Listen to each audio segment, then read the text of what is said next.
사무엘이 죽었다. 온 이스라엘 백성이 모여 그의 죽음을 슬퍼하며 울고 그의 고향 라마에 그를 장사하였다. 그 뒤에 다윗은 바란 광야로 내려갔다.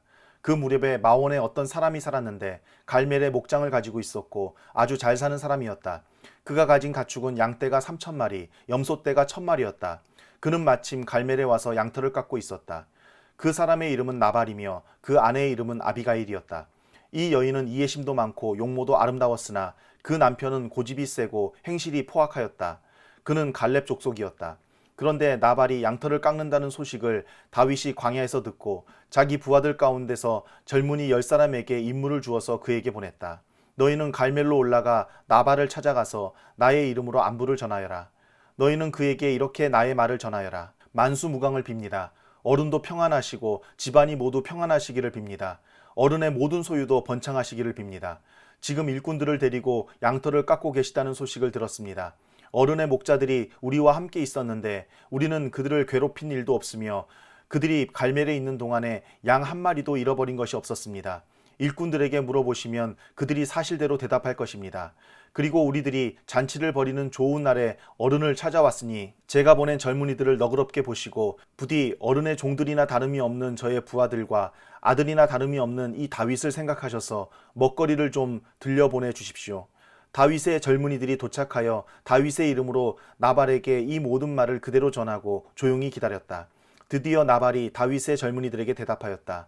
도대체 다윗이란 자가 누구며 이새의 아들이 누구냐?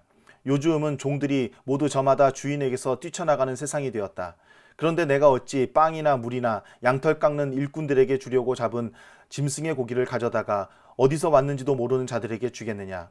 다윗의 젊은이들이 갔던 길로 돌아서서 다윗에게로 돌아와 그 모든 말을 그대로 전하였다. 다윗이 자기의 부하들에게 명령하였다. 모두 허리에 칼을 차거라. 그들이 저마다 허리에 칼을 차니 다윗도 허리에 자기의 칼을 찼다. 400명쯤 되는 사람들이 다윗을 따라 쳐 올라가고 200명은 남아서 물건을 지켰다. 그러는 사이에 나발의 일꾼들 가운데서 한 사람이 그의 아내 아비가일에게 가서 말하였다. 실은 다윗이 광야에서 부하들을 보내어 주인께 문안을 드렸는데 주인께서 그들에게 호통만 쳐서 보냈습니다. 그러나 그들은 우리에게 매우 잘하여 준 사람들입니다. 우리가 들에서 양을 칠 때에 그들과 함께 지낸 일이 있었는데 그동안 내내 그들이 우리를 괴롭힌 일도 없고 양떼를 훔쳐간 일도 없었습니다. 오히려 우리가 그들과 함께 있으면서 양을 칠 동안에는 그들이 밤이나 낮이나 우리를 성벽과 같이 잘 보살펴 주었습니다. 그러므로 이제 마님께서 무엇을 어떻게 하셔야 할지 어서 생각하여 보시기 바랍니다.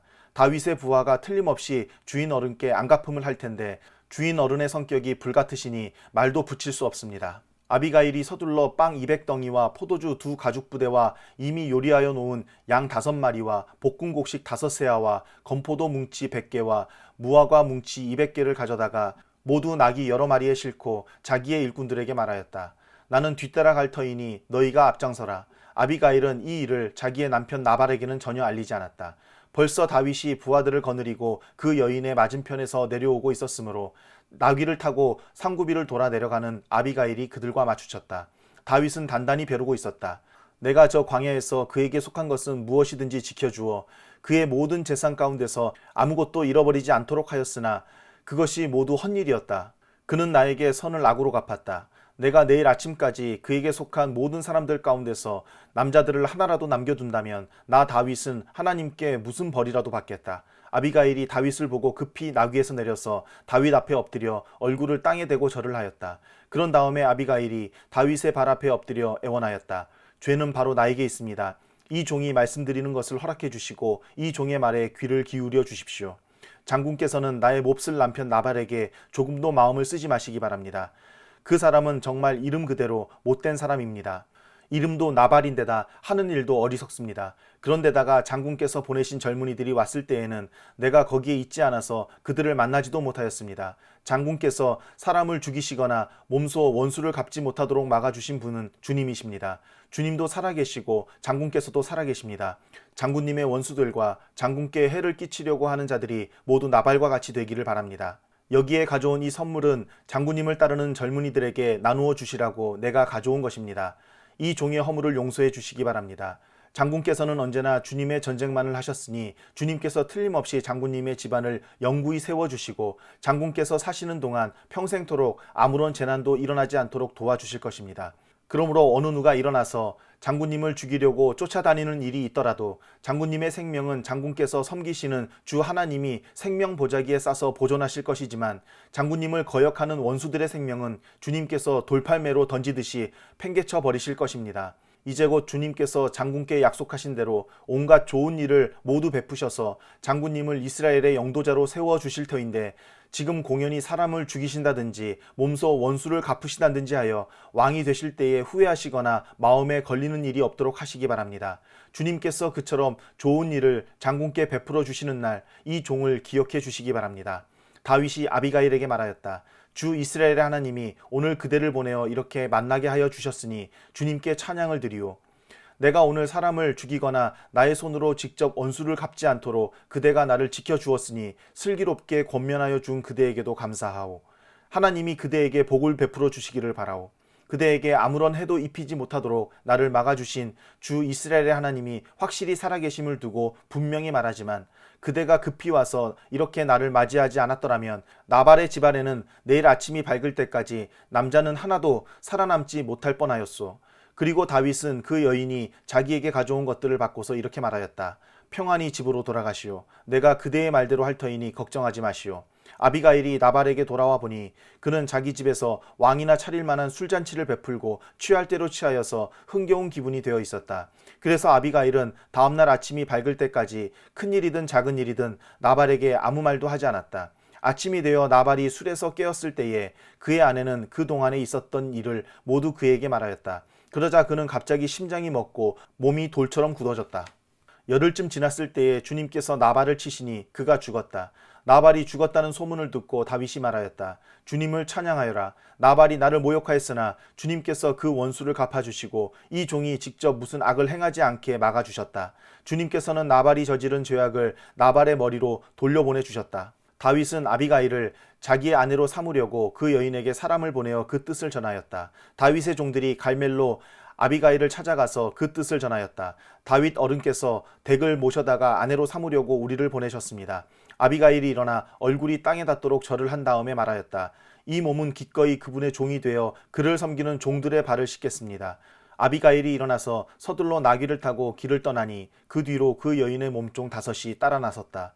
아비가일은 이렇게 다윗의 시종들을 따라가서 그의 아내가 되었다. 다윗은 이미 이스라엘 여인 아히노암을 아내로 맞이하였기 때문에 이제는 두 사람이 다 그의 아내가 되었다. 본래 다윗의 아내는 사울의 딸 미갈이었으나 사울이 이미 다윗의 아내를 갈림 사람 라이스의 아들 발디에게 주었다. 10광야의 주민이 기브아로 사울을 찾아와서 밀고하였다. 다윗은 여시못 맞은쪽 하길라 산속에 숨어 있는 것이 확실합니다. 그래서 사울이 일어나 이스라엘에서 3,000명을 골라 거느리고 10광야에 있는 다윗을 찾으러 직접 10광야로 내려갔다. 사울은 여시못 맞은쪽 하길라 산속으로 들어가 길가에 진을 쳤다. 이때 다윗은 바로 그 광야에 있었기 때문에 사울이 자기를 잡으려고 그 광야로 쫓아온 것을 알게 되었다. 다윗은 곧 정찰대원을 파견하여 사울이 와 있는 장소가 어디인가를 확인하게 한 다음에 사울이 진을 친 곳으로 가보았다. 다윗이 그곳에 와보니 사울과 넬의 아들 아브넬 군사령관이 자고 있었는데 사울은 진의 한가운데서 자고 그의 둘레에는 군인들이 사방으로 진을 치고 있었다. 그래서 다윗이 햇사람 아히멜렉과 수루야의 아들 요압의 아우인 아비새에게 누가 자기와 함께 사울의 진으로 내려가겠느냐고 물으니 아비새가 나서서 자기가 다윗과 함께 내려가겠다고 대답하였다. 이리하여 다윗이 아비새를 데리고 밤에 군인들이 있는 곳으로 가보니 사울이 진의 한가운데서 누워 자고 그의 머리맡에는 그의 창이 땅바닥에 꽂혀 있고 아브넬과 군인들은 그의 둘레에 사방으로 누워 있었다. 아비새가 다윗에게 자청하였다. 하나님이 오늘 이 원수를 장군님의 손에 넘겨주셨습니다. 제가 그를 당장 창으로 찔러 땅바닥에 박아놓겠습니다. 2번 찌를 것도 없이 한 번이면 됩니다. 그러나 다윗은 아비새에게 타일렀다. 그를 죽여서는 안 된다. 그 어느 누구든지 주님께서 기름 부어 세우신 자를 죽였다가는 벌을 면하지 못한다. 다윗이 말을 계속하였다. 주님께서 확실히 살아계심을 두고 말하지만 주님께서 사울을 치시든지 죽을 날이 되어서 죽든지 또는 전쟁에 나갔다가 죽든지 할 것이다. 주님께서 기름 부어 세우신 이를 내가 쳐서 죽이는 일은 주님께서 금하시는 일이다. 그러므로 이제 우리는 그의 머리맡에 있는 창과 물병만 가지고 가자. 다윗이 사울의 머리맡에 있던 창과 물병을 들고 아비새와 함께 빠져나왔으나 보는 사람도 없고 눈치채는 사람도 없고 깨는 사람도 없었다. 주님께서 그들을 깊이 잠들게 하셔서 그들이 모두 곤하게 잠들어 있었기 때문이다. 다윗이 맞은편으로 건너가 멀리 산꼭대기에 섰다. 다윗과 사울 사이의 거리가 꽤 멀어졌다.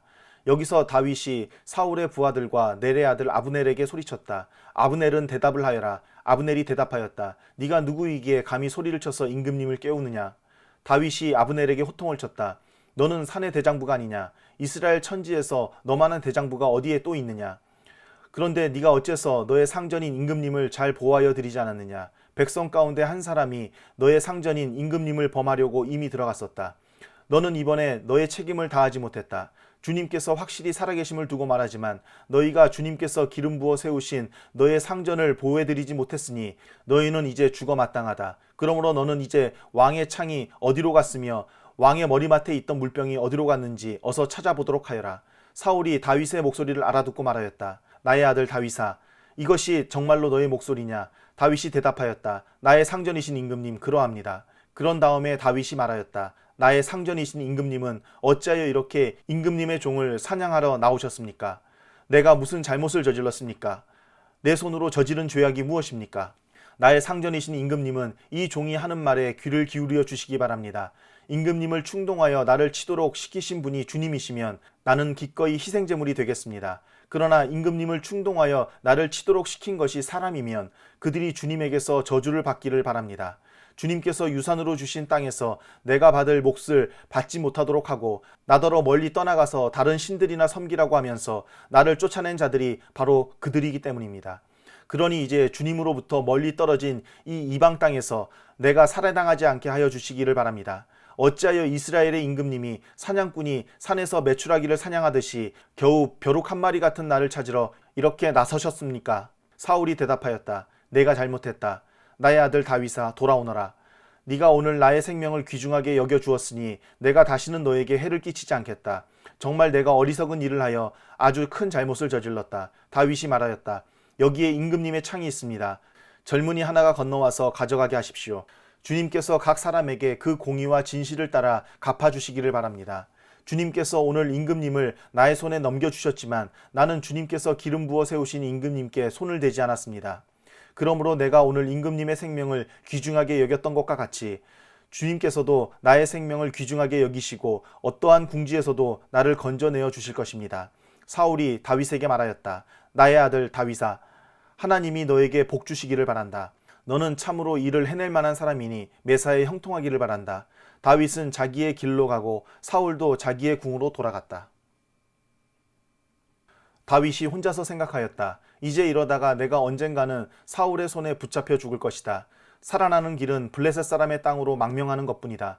그러면 사울이 다시 나를 찾으려고 이스라엘의 온 땅을 뒤지다가 포기할 것이며 나는 그의 손에서 벗어나게 될 것이다. 그래서 다윗은 일어나서 자기를 따르는 부하 600명을 거느리고 가드왕 마옥의 아들 아기스에게로 넘어갔다. 그리하여 다윗은 가드에 있는 아기스에게로 가서 거처를 정하였다. 다윗과 그의 부하들은 저마다 가족을 거느리고 살았는데 다윗이 거느린 두 아내는 이스라엘 여인 아히노암과 나발의 아내였던 갈멜 여인 아비가일이었다. 다윗이 가드로 도망갔다는 소식이 사울에게 전하여지니 그가 다시는 다윗을 찾지 않았다. 다윗이 아기스에게 간청하였다. 임금님이 나를 좋게 보신다면 지방 성읍들 가운데서 하나를 나에게 주셔서 내가 그곳에 정착할 수 있도록 해 주시기를 바랍니다. 이 종이 어떻게 감히 임금님과 함께 임금님이 계시는 도성에 살 수가 있겠습니까? 그러자 아기스는 그날 당장 시글락을 다윗에게 주었다. 그래서 시글락이 이날까지 유다 왕들의 소유가 되었다. 다윗이 블레셋 사람의 지역에서 거주한 기간은 1년 넉 달이었다. 바로 그 기간에 다윗은 부하들을 거느리고 다니면서 그술 사람과 기르스 사람과 아말렉 사람을 습격하곤 하였다. 그 사람들은 오래전부터 수르 광야와 이집트 국경선에 이르는 전 지역에서 살고 있었다. 다윗은 그들이 사는 지역을 칠 때에는 남녀를 가리지 않고 한 사람도 살려두지 않고 양과 소와 나귀와 낙타와 옷을 약탈하였다. 약탈물을 가지고 아기스에게로 돌아가면 아기스는 을에 그대들이 오늘은 어디를 습격하였소 하고 묻고 그럴 때마다 다윗은 유다의 남쪽 지역을 털었다느니 여라무엘 족속의 남쪽 지역을 털었다느니 또는 겐 족속의 남쪽 지역을 털었다느니 하는 식으로 대답을 하곤 하였다. 다윗이 남녀를 가리지 않고 죽이고 가드로 데려가지 않은 것은 그들이 다윗의 정체를 알아 다윗이 그런 일을 하였다고 폭로할까 두려웠기 때문이다. 다윗은 블레셋 사람의 지역에 거주하는 동안 언제나 이런 식으로 처신하였다. 아기스는 다윗의 말만 믿고서 다윗이 자기 백성 이스라엘에게서 그토록 미움받을 짓을 하였으니 그가 영영 자기의 종이 될 것이라고 생각하였다.